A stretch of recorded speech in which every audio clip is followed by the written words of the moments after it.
You know, a white person said something to me the other day that shocked me. Not really, but it kind of did, coming from this individual, because they were actually being honest.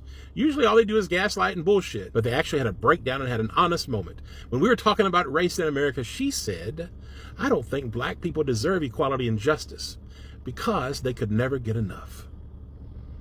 And I realized, for the first time I've ever talked to this person about race, she was actually being brutally honest.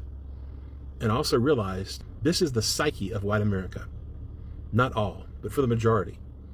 Most white America have always been scared of black and brown folks getting justice, getting equality, getting what's fair, because they want to hold and cling on to white supremacy so dearly, that system that protects their privilege, that dominant hierarchy position of whiteness. That being said, I'm going to say something and I want you to let it set. I just want you to sit with it. Let it settle into your consciousness. Just let it set with you for a while before you get into your feelings, into your denial, into your ignorance, into your delusion racially. Just let it set and listen. Until we fix white supremacy, everything we do as a nation will fail. Why does America keep voting against its own self-interest? Why do we continue to do things that undermine our very well-being? White supremacy is the living, festering cancer, devouring our nation from the inside out. It's the toxic force behind every backward policy. The exact reason we're so stunned and shamefully far behind other developed nations. White supremacy, the very thing white America claims to despise, yet simultaneously denies, gaslights about, actively avoids, and utterly ignores, all while perpetrating racism. The reason this country keeps voting against its own damn self-interest, the reason we consistently shoot ourselves in the foot, is brutally simple. Pure terrified fear of a black and brown nation. Fact. This isn't new. This isn't just about today. This is history's cruelest loop. We love white supremacy. We embrace slavery. We clung to Jim Crow. We have always chosen to poison our own wells rather than allow an ounce of equality.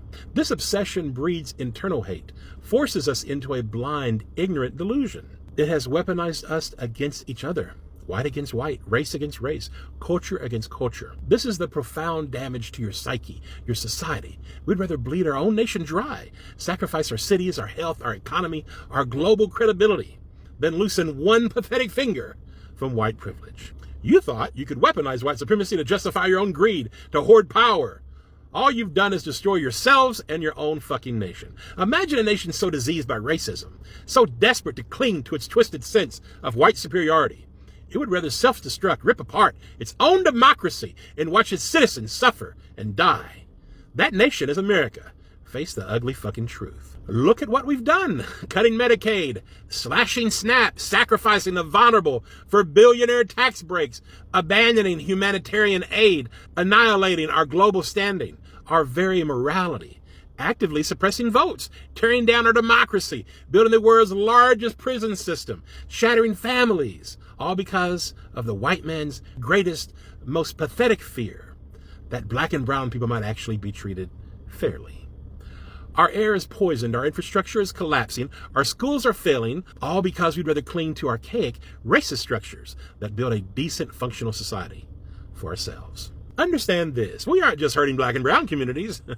No. We are actively killing ourselves as a nation. Our racism has so corrupted us, we'd choose a pedophile felon to run the country simply because he was a racist strongman.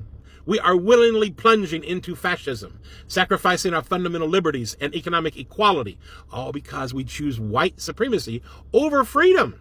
Every damn bit of it for the sake of the ignorant, hateful disease festering in our hearts. So white America, hear this. Stop being cowards. Look into the fucking mirror. This cancer of white supremacy is consuming us. If you don't tear it down, if you don't confront this fear, you will watch this nation die. Your nation, our nation. The time for denial is over. The time to choose is now. I'll say it again. Until we fix white supremacy, everything we do as a nation will fail. Fact. I think this is actually call-out season for these people because a lot of them are now calling out their own, holding them accountable for all the things that have happened in the past and continually happening. And we have seen some of these things play out in real time in the past few days. If you know, you know. Well, some of these people have come out to really say, tell their people, if we continue like this, then we are not ready for the change that we all are looking for. So some of them will say that, they are not ready to the cis, there is no ready to the cis in their family. We have seen a lot of them come out to say every one of them have this rated the same thing in them, okay, even when they try so hard to cover it up.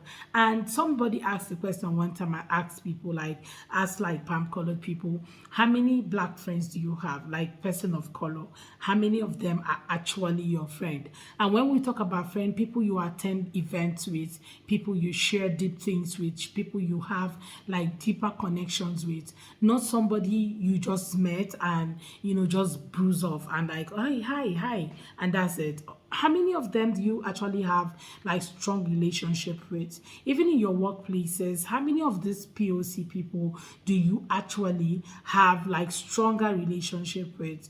Okay, and yet they keep saying there is nothing like white supremacy and there is not nothing like white privileges and all of that, which now their own people are coming out to expose it in deeper form, okay, for everyone to see. Well, guys, let's take a look some of the clips I've gathered for you guys, then I'll come back with a commentary. Please consider subscribing if you have not already, and don't forget to give the video a thumbs up so that more people can see. Credit to all creators on this video. Let's go watch. Oof.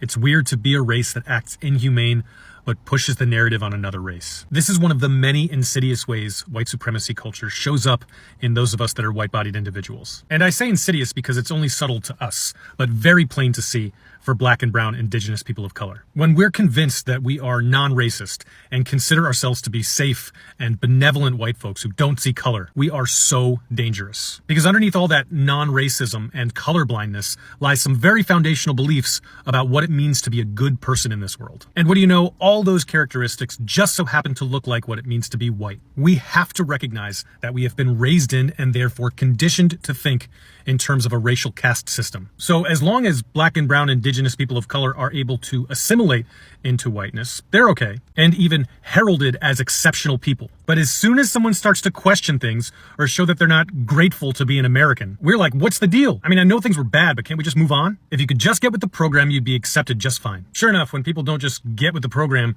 and assimilate into white supremacy culture, they're labeled in all sorts of awful ways that are really just a projection of ourselves. And worst of all, their lives are constantly in danger. So until we do the work of dismantling white supremacy culture within us, no amount of being non-racist will do.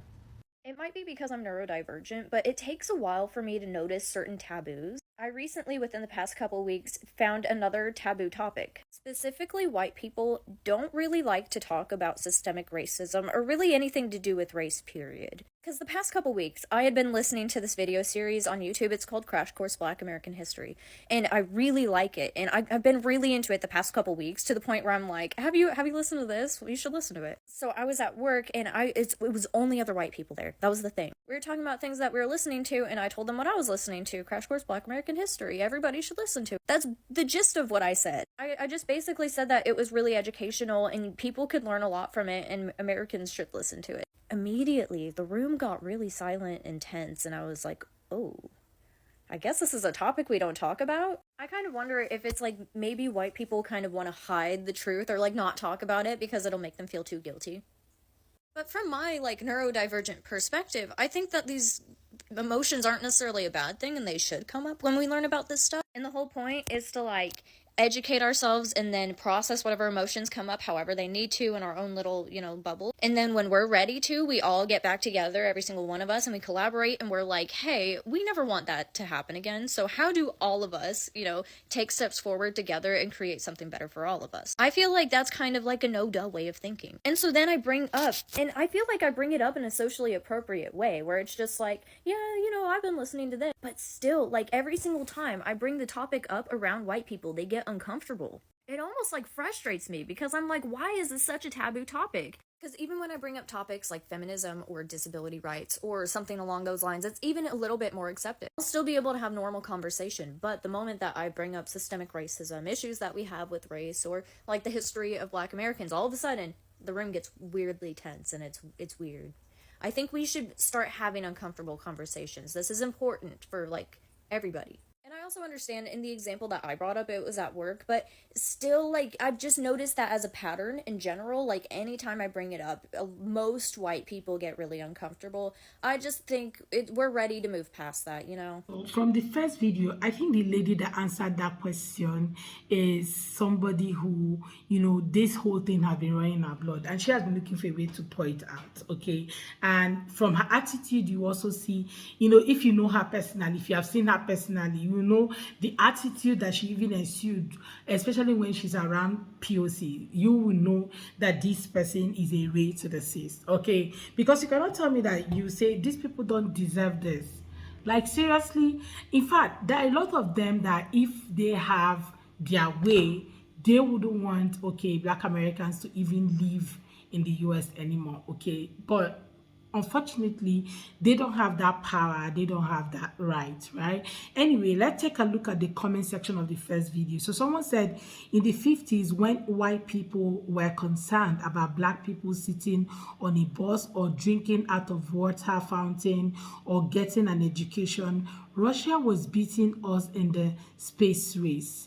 Japan was beating us in electronics. Africa was building a future. China was going into the 21st century. We are so far behind from other countries. It's sick all of because of racism. Okay, so someone said they are worried they will reap what they have sowed, that others will treat them the way they treated others. Allowing others to have power terrifies them. Okay, anyway, this one said Black people will now calmly watch it burn to the ground and know we will rise in ashes because this is the true justice. We have been asking for a tiny piece of justice for centuries and it was refused over and over.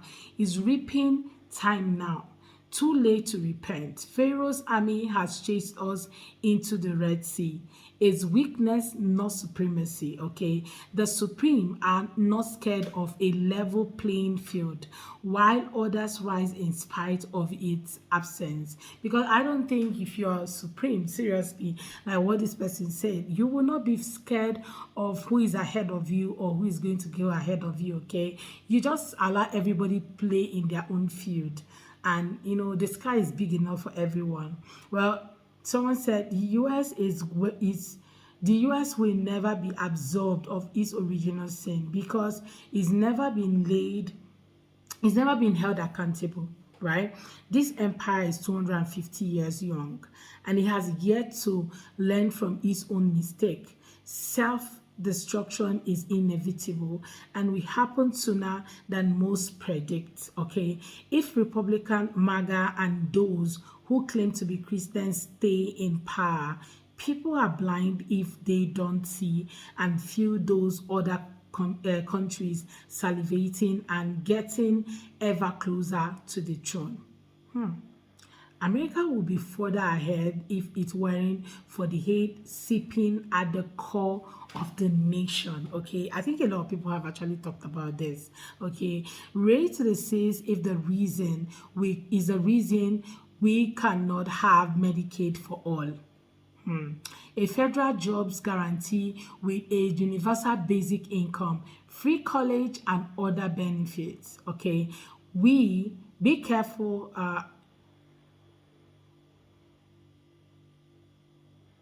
Okay, so this one said, AI could never ever speak so eloquently and so deeply and so heartfelt. Perfect use of language all through, especially respectfully brilliant, even artful. Okay, this person just appreciating him. Okay, it's so frustrating allowing the leaders of the southern states to escape accountability after the Civil War and paint themselves as victims has sought the American soul ever since. Okay, I have people in my family that voted for hate and I pointed out the fact on what they did. They denied it and the big excuse was Kamala wasn't intelligent. Okay. Even when I mentioned all that the president did in his first term, they innocently forgot. I had a family member wanting to vote RFK for president and explained he would be the downfall of America. It didn't sink in. We will never be a great country until we get over racism. Okay, you are how old, and it took you this long to realize how racist the country is. Your followers must be slow.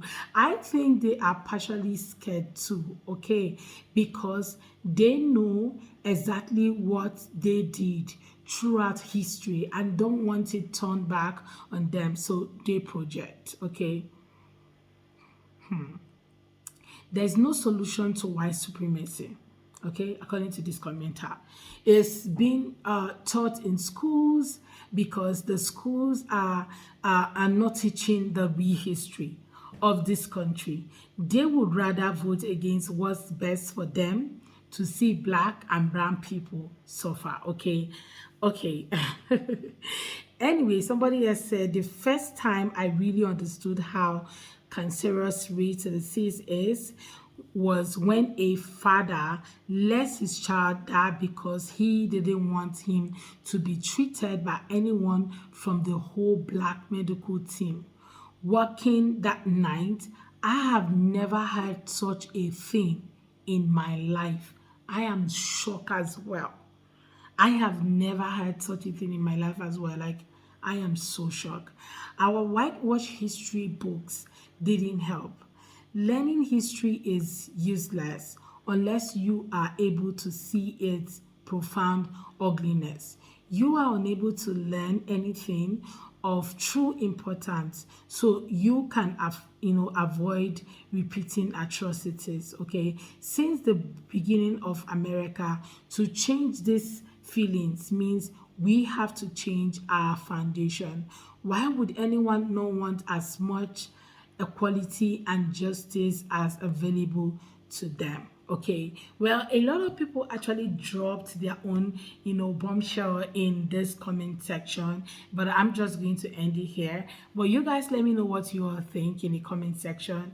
I will still want to read from you guys, right? Drop your own thoughts about what this guy said and what every creator on this video said in the comment section. Let's have your own take today, right? Drop your thoughts and please continue liking this video if you have not already. Go ahead and like this video and don't forget to subscribe if you have not already. Go ahead and subscribe to be part of the family. I look forward to seeing you all on my next video. So drop your thoughts, share this video, like, subscribe and comment. Okay, I look forward to seeing you all on my next video. Thank you so much guys for watching. See you next time.